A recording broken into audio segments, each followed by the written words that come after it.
Okay, so let's talk rubber then. Let's talk about tyres. This is my Z1000 SX and it's got Michelin Road 5s on it. Let's take a look at the specifications of this tyre.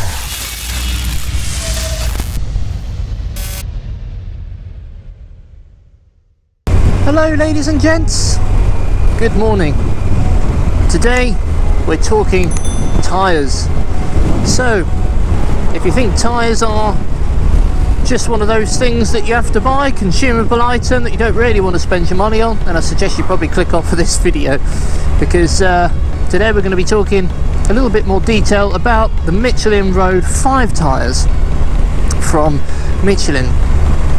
Now I've had two sets of these tyres now, so I've put about 12,000 miles roughly on Michelin Road 5s, and about 10,000 of which were on the first set, and just a couple of weeks ago I got another set fitted to this bike, and I honestly think they are probably one of the best tyres available. Now okay, I haven't ridden on every single type of tyre, and I haven't ridden on every single brand, make and whatever else of tyre.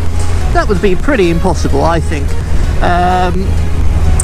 But you know what I can say is that these give me everything I need plus a lot more. They're not the cheapest tyre in the world, however they do last. On my previous bike I had it was a Yamaha XJ6 a couple of years ago, and I got some cheaper tyres fitted to it, and they only lasted, you know, on the rear I think I only got about 4,000 miles out of them, and you know there was no real difference in my riding style than what there is today. But yeah, I only got about 4,000 miles out of them,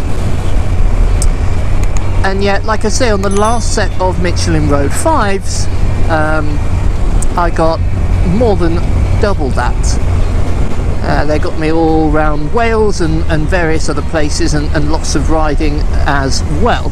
The way I look at it, especially with a bike, is, you know, the tyres are your only contact with the road, so why not spend that little bit more on it? You know, in the car obviously we've got 4 tyres to lean on, haven't we? On the bike we've only got 2, so I think, you know, let's spend a little bit more and let's make sure that we've got a tyre that's going to give us everything we need. And in regards to everything we need, I'm talking about traction plus a little bit more, and these tyres fit that bill. They are absolutely exemplary. So Michelin state that even with one of these Michelin Road tyres 50% worn, so that's after approximately 3,500 miles I think on their website, they're going to have the same braking efficiency as a Michelin Road 4 tyre, so that's the previous generation tyre, will when it's new. So that's incredible, and I don't know what kind of tests they've done for that, and I can't verify that because I haven't obviously replicated that test myself. But I would assume that they're not allowed to state something that simply isn't factually correct. I would agree that both the wet and dry characteristics of this tyre are absolutely confidence inspiring. I've pushed these tyres on corners in very wet conditions, and I've never felt anything. On the last set of tyres on this bike, which were I think a set of Bridgestones, even on, you know, relatively not the sharpest of bends, not the highest of speeds, I was feeling something on that back end that just wasn't giving me much confidence.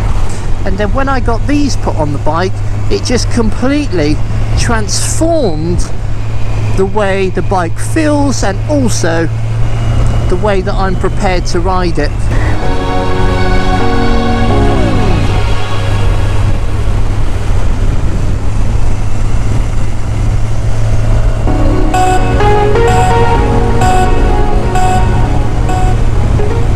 So these tyres have got lots and lots of clever technology, stuff like that, and we'll talk about that a little bit more when we stop, because I'll have to check the data sheet on my phone.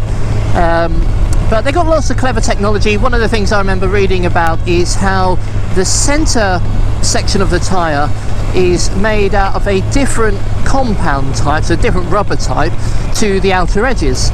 And what that means is, very cleverly, is that it's going to reduce the squaring off of the tyre on that central 3/4 band of the tyre. So just coming from the Michelin website then, let's have a little look, see what they say about the tyre and how it compares to my findings. So it says here that the construction, as I stated when I was on the bike, the designers wanted the very best wet and dry grip, but there's always a compromise between the two. So many brands of tyre compromise by using a single compound on the back, with the balance between the wet and dry performance coming from the amount of silica in the mix. This is getting very technical now, isn't it? What Michelin have chosen to do is use a different compound on the centre part of the tyre as opposed to the edges. Now it says here the trade-off is that the wet section only allows for a 35% lean angle before you're running on the slick edge of the rubber. However, I think I wouldn't want to go more lean than that in the wet anyway, and I think you'd be pretty silly to do so. I think you would definitely exceed the tyre's capabilities of any tyre. So it also says here then, in regards to tread depth, a challenge with all tyres is the way in which they wear down. When tyres are new, they're more effective in the wet as the grooves are deeper. Makes perfect sense, that's what the grooves are there for, to disperse the water.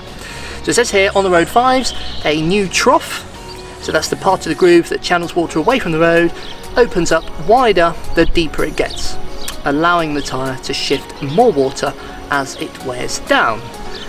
In distance stock tests, Michelin claims to have been getting consistent grip and braking distances on tyres with over 1,870 miles of wear.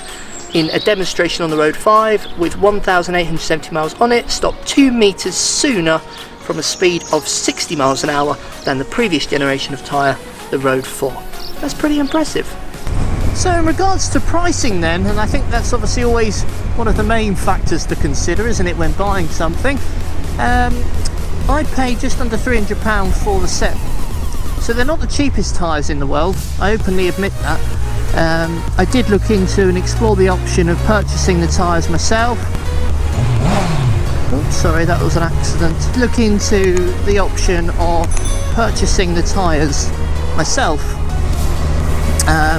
And getting them shipped to, you know, the garage and then them fitting. It's just a bit of a palaver. Doing it that way, I think I'd probably save myself about 20 quid. I could get the tyres online for about £2.15, I think, for the pair.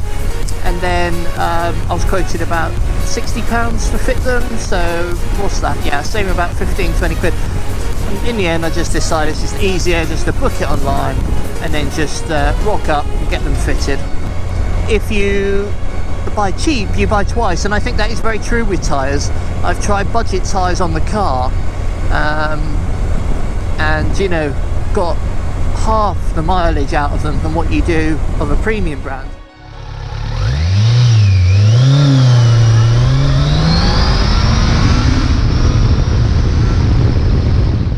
And last but not least, it says here that the carcass of the Road 5 has Michelin Act Plus technology, in brackets adaptive casing technology, which is claimed to provide the tyre's shoulders with varying degrees of rigidity that Michelin claims gives better stability with more straight line cornering and cornering performance. It says that it still wants the sporty fun element to its tyre, so it's made the centre of them slightly raised, a bit like a sports bike tyre, and you can definitely feel that. It is not as focused but retains enough of a more pointy profile to make the bike more flickable.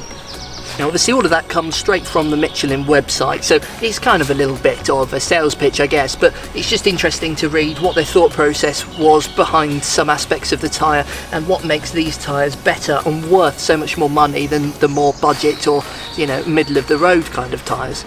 Everything it says in that document there I would generally agree with. You know, I'm on my second set of these, and that says it all really, that I've actually been willing to go out and spend money and get a second set. Very good wearing, very long lasting, and I would certainly agree in regards to making the bike nice and flickable, because this bike, it is a sports tourer, but at the end of the day it is more emphasis on the sports side of things. I think that would be probably safe to say, and you know, I do more sort of general riding on it than I do touring, so it's important to have a tyre that suits your needs. But this video wasn't sponsored at all, it's just my thoughts on this tyre. I hope it's been of some use to you. If you're considering getting these tyres, let me know how you find them. Post your comments and your experiences down in the comment section below, and I'll catch you guys next time.